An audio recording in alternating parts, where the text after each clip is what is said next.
Hola, ¿cómo estás? Greetings and salutations, everybody. Today, I want to talk about Bersa firearms. This is kind of a dual slash triple unboxing. Okay, we're going to look at the 1911, now made in the USA in Georgia. We're going to focus on that. We're going to look at this new TPR9c with the extended fun barrel here, and my pistol here, the Thunder Plus 15 plus 1 of 3.8.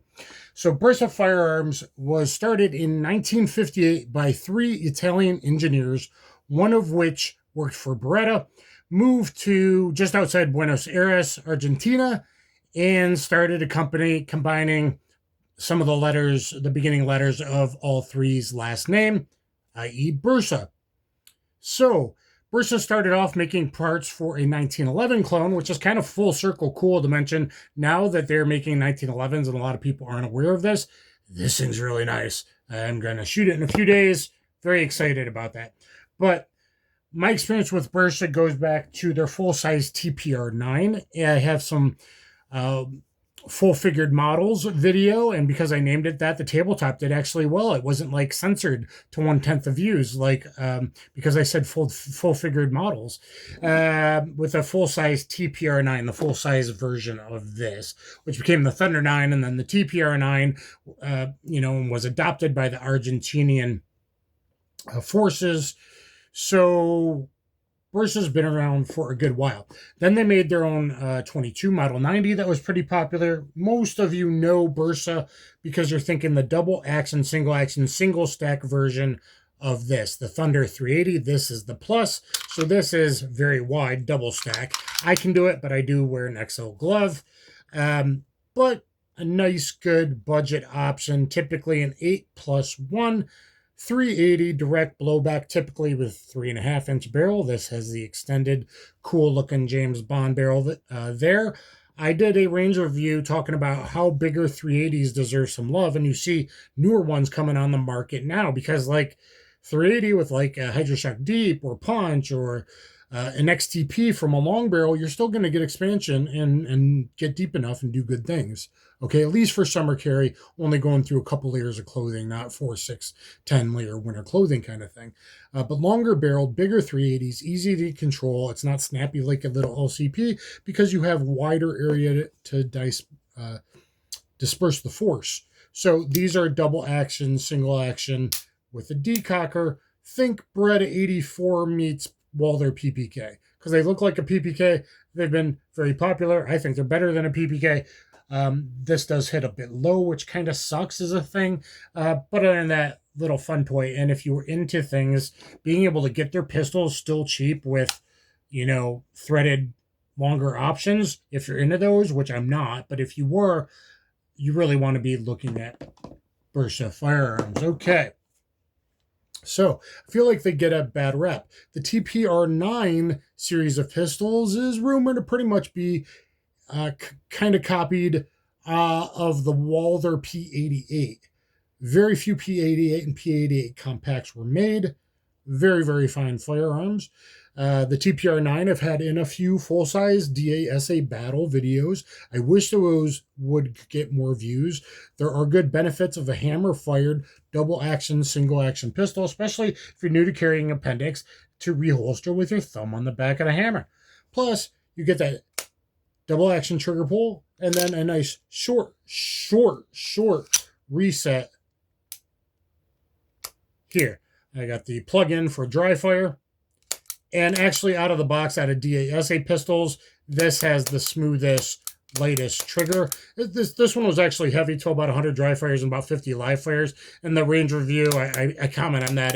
It broke in really nicely. In fact, this may become a dry fire gun for me, either with this or if I finally go figure out what small battery goes in my laser cartridge, I may now make this my dry fire pistol. This is 13+1 DASA.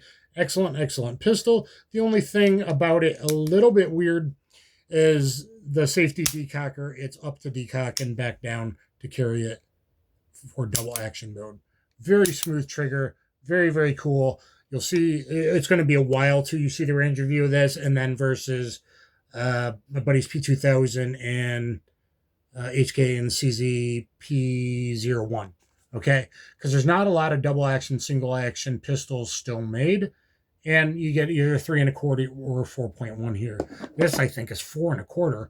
Crazy. So some hollow points might overexpand it or penetrate. I was hoping to test that at one point, but who knows? Which brings us to now they got a plant in Georgia, which is probably why most of you clicked on this video. Here we go. This feels amazing. I think this one's 39.5 ounces. We've got a full size. Looking at some pictures here in the GB gun style manual.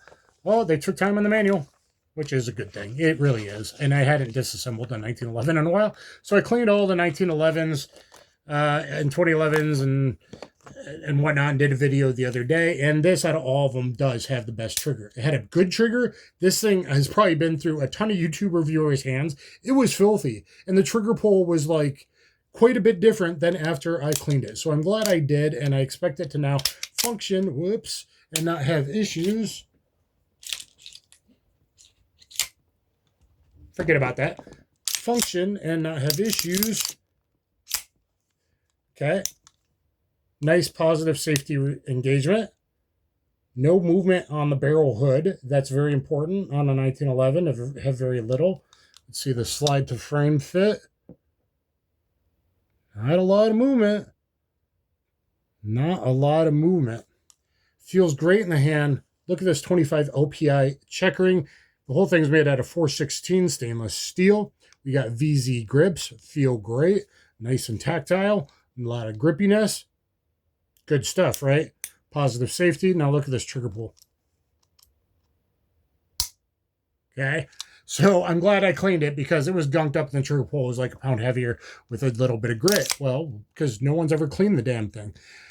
And so whatever reviewer had it before me, it only came with one magazine. I assume it comes in this nice box. I assume it comes with 2 nice McCar magazines, or is only one in the case Bersa. So you know that, because this one I'm going to have to send back. Not sure yet on this. I might purchase this to keep it in my dry fire tool, that kind of thing.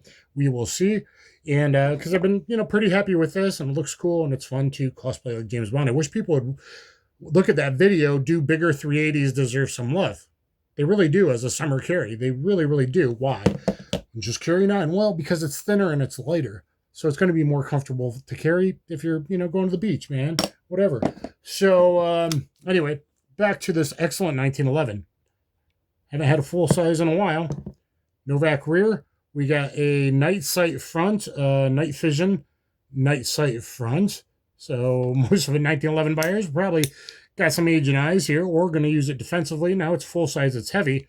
But they are going to be coming out with commanders. And based on if this shoots well, I really hope they will eventually, I don't know what it takes to do aluminum frames, but to do lightweight commanders, I would like to purchase, because I think this is going to shoot great, function and all that, now that it's been cleaned good.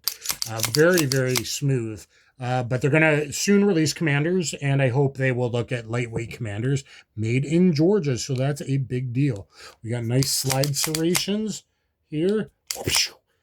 Rear, and, it's not billboarded. It's a very, very good-looking pistol. Okay? So, look at that right there. Tight tolerances. I think you're just going to need some lube, and it should run fine. I will find out in a few days. I might compare it to my now back enhanced high power that it's been reworked over by BH Spring Solutions. It might be a while before you see the range video and then the comparison to the enhanced high power and that kind of thing. But this thing looks great. A year from now, I am betting that the price on these is going to go way up.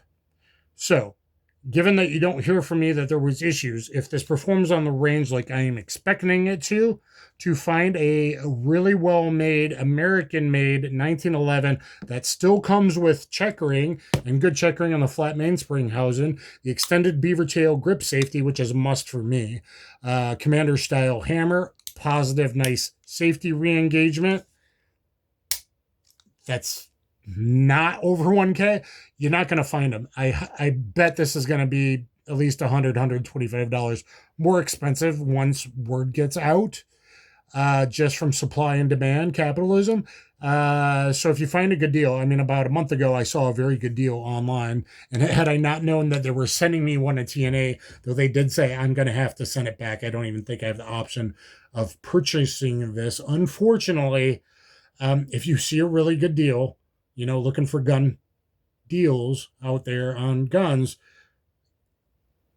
I would get it as long as it is like, and you get a the original purchaser. I think it's a lifetime warranty.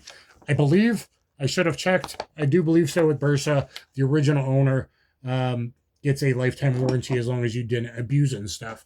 So if you want to pew pew pew with a can, if you like DASA for carry or something to get your girlfriend that's safe, so she goes, oh, it has the safety, I feel good about that.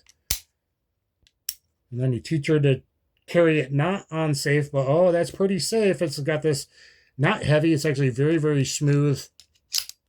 But all of the Bersas are very, very smooth double action pulls. I don't know what magic they pulled off to still get reliable ignition, but that's very, very, very, very smooth. And you want a 13+1 DASA for carry. There's not a lot. That's kind of perfect size down on my pinky. The TPR9c is worth looking at, and especially finding deals if you do cans. There's not a lot of options out there to do this kind of thing, man. And I believe Bersa, I think I saw that you are reintroducing this to the American market in 32 ACP. I had a video last Christmas saying make 32 great again. We see a special cheetah just came out that way. I want your 32 because I got a bunch of 32 ammo and I've never owned a 32 ACP firearm. And we might want this kind of barrel on a 32 because that will be stupid quiet. And then if anything can take, and I think it's 9-round magazine actually. So if anything, it can take 8, 9, 10 rounds of 32 ACP and not die. They're probably a dragon. That was my little Archer reference right there. But yeah, I would like to get the 32 of this. So I believe that is happening. I saw that in one of the magazines. So anyway, guys, looking at Bersa, people just, I think they blew it off because the Thunders were imported, at a cheap price. And that doesn't mean that they're bad, okay? And that doesn't mean it can't defend your life. And I think it's an especially good kind of girlfriend gun. And if you have larger hands, the plus, that's kind of cool. This is pretty thick, though. This actually feels more ergonomic to me than the full size. And I think it's maybe just a tiny bit here was taken out. So I feel like it has a tiny, I use the distal joint, a tiny bit more trigger reach. And I just think it's a really good size and weight. This makes it quite a bit heavier. But looking at the TPR9c and my older crew out there, my 1911 lovers, now it's made in the US, I think this one's going to be really nice. It has the nicest trigger. I looked at my video the other day. Everything that was on this bed, it has the nicest trigger out of all of them. And the fit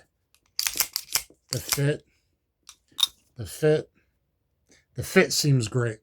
So anyway, guys, please like, share, subscribe, get down in the comments. Let me know if you have an experience with Bersa, and I'll catch you guys on the flip side. And boy, I want some empanadas now and some of those fried steak cheese sandwiches that Argentinian actress I used to date. Man, the good old days when I was young, less fat and good looking. Oh well, kaboom.